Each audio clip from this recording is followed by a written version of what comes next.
अध्यक्ष महोदय, मंत्री महोदयांच्या उत्तरातच कबुली जवाब आहे।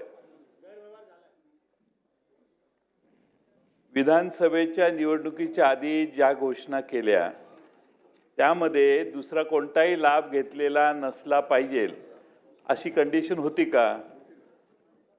होती तर ज्यांनी असा लाभ घेतला ते अधिक दोषी ठरतात आणि ते दोषी ठरत असतील तर त्यांचे पैसे परत घेण्यापुरतं हे मर्यादित प्रकरण राहणार नाही।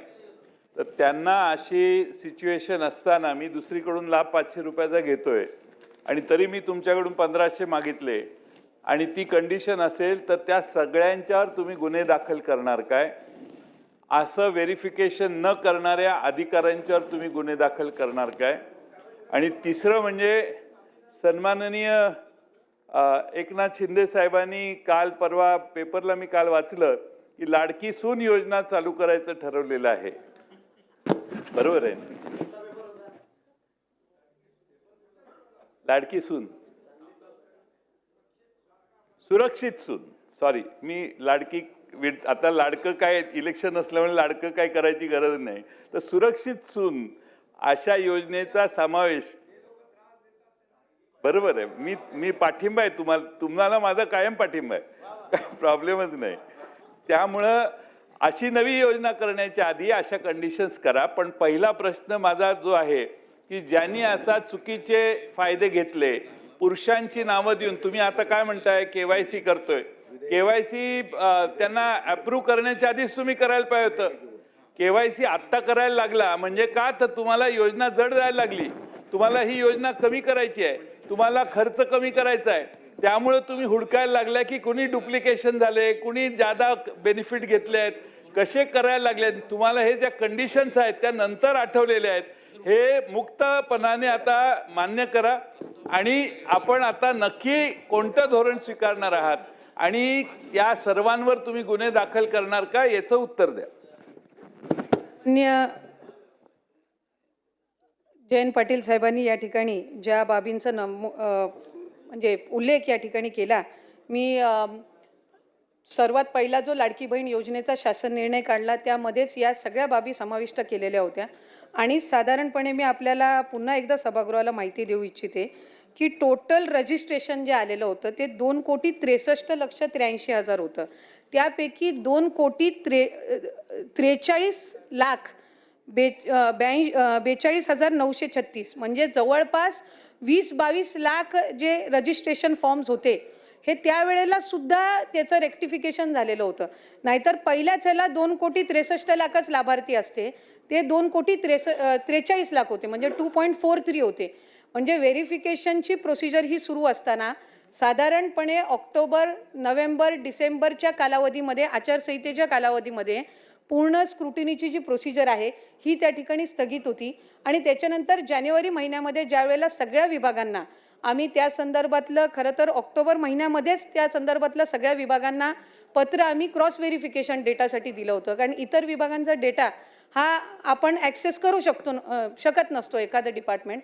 तर त्या ह्याच्यामध्ये जानेवारीमध्ये जशी त्यांच्याकडनं हा सगळा डेटा प्राप्त होत गेला त्या पद्धतीने याच्यामध्ये सुधारणाही केली गेली। आणि दुसरी महत्त्वाची गोष्ट म्हणजे जी ई-केवायसीची प्रक्रिया आहे, साधारणपणे ई-केवायसीची प्रक्रिया डायरेक्ट DBT योजना ज्या वेगवेगळ्या खात्याकडून राबवल्या जातात ह्या सगळ्यामध्येच ई-केवायसीचं धोरण हे घेतलं जात असतं, पण ते घेत असताना काही 13-14 बाबींची त्याच्यामध्ये पूर्तता कॉम्प्लायन्स करावे लागत असतात। त्या दृष्टिकोनातून हा 7-8 महिन्याचा कालावधी जरी लागला तरी ज्या विभागाकडून आम्हाला जानेवारी महिन्यापासून डेटा मिळाला त्या पद्धतीनं त्याचं क्रॉस व्हेरिफिकेशनची सुरुवात केली। आजही ई-केवायसी प्रक्रिया करत असताना 31 डिसेंबरपर्यंत त्याची शेवटची मुदत आहे, पण साधारणपणे 1.25 कोटीपेक्षा अधिक महिलांची ई-केवायसी झालेली आहे। म्हणजे पुढच्या 15-20 दिवसाच्या कालावधीमध्ये पण जी लाभार्थ्यांची संख्या आहे त्यांना ई-केवायसी करण्याच्या संदर्भामध्ये निवडणुकीचा विषयच नाही। खरं तर सन्मान्य सदस्यांनी सुरुवातीलाच उल्लेख केला की लाडकी बहीण योजनेला विरोध नाहीये, हा लाभ जो आहे हा माता भगिनींनाच मिळालेला आहे। काही ठिकाणी पहिल्यांदा लाडकी बहीण सारखी योजना ही महायुतीच्या सरकारने आणली, ती चांगल्या पद्धतीनं त्याचा लाभ हा पोचावा या दृष्टिकोनातून आम्ही काम करत आहोत. आणि मला सन्मान्य सदस्य महोदयांना सुद्धा, भास्करराव जाधव साहेब असतील आणि इतर सगळ्यांना सुद्धा सांगायचं आहे की या योजनेला 1 वर्षापेक्षा कमी कालावधी झालेला आहे आणि सर्वात जास्त लाभार्थी असणारी ही योजना, त्याच्यामुळे वर्षभराच्या कालावधीमध्ये याच्यामध्ये काही त्रुटी, सुधारणा ह्या सगळ्या बाबींवर आम्ही लक्ष केंद्रित करत आहोत. धन्यवाद. सन्मान्य सदस्य जयंत पाटील साहेब बोला. 2 अध्यक्ष मिनिटांमध्ये महोदय, कन्क्लूड करा साहेब. सन्माननीय मंत्री महोदयांनी सांगितलं की KYC करायला बराच 13-14 कंडिशन्स असतात. या कोणत्याही कंडिशन्स या योजना ज्यावेळी जाहीर झाली त्यावेळी लावण्यात आल्या नाहीत. आता तुम्ही लावायला लागल्या. तुमच्या वेबसाईटवर जर बघितलं तर मागच्या महिन्यामध्ये 1,06,00,000 महिला एवढाच आकडा दिसत होता. आपलं म्हणणं असं असेल की आता 1,70,00,000 झालेले आहेत किंवा 75,00,000 झाले आहेत. म्हणजे जसं KYC होईल तसं चाललंय. त्यामुळं अर्थ खात्याच्या ते किती तुमचा आढावा घेतात मला माहीत नाही, पण अध्यक्ष महोदय, KYC उशिरा करणं, चुकीच्या लोकांना लाभार्थी देणं आमचा लाडक्या बहिणीला पाठिंबाच आहे. आमचा एकनाथ शिंदे नाही पाठिंबा आहे. काय प्रॉब्लेम नाही ना? बघा, त्यामुळं सगळ्यात राज्य सरकार तुमचं येण्यात फायदा झाला लाडक्या बहिणीचा, पण 1 नंबरचा आमचा माणूस 2 नंबरला जाऊन बसला, हा तोटा महाराष्ट्राचा मोठा झालेला आहे. त्यामुळं ह्या KYC व्यवस्थित केल्या नाहीत, यासाठी तेव्हापासून ज्या मंत्री महोदय होत्या त्यांना जबाबदार धरलं पाहिजेत. आणि हे सगळं जे झालेलं आहे ते माझं पूर्ण होऊ दे.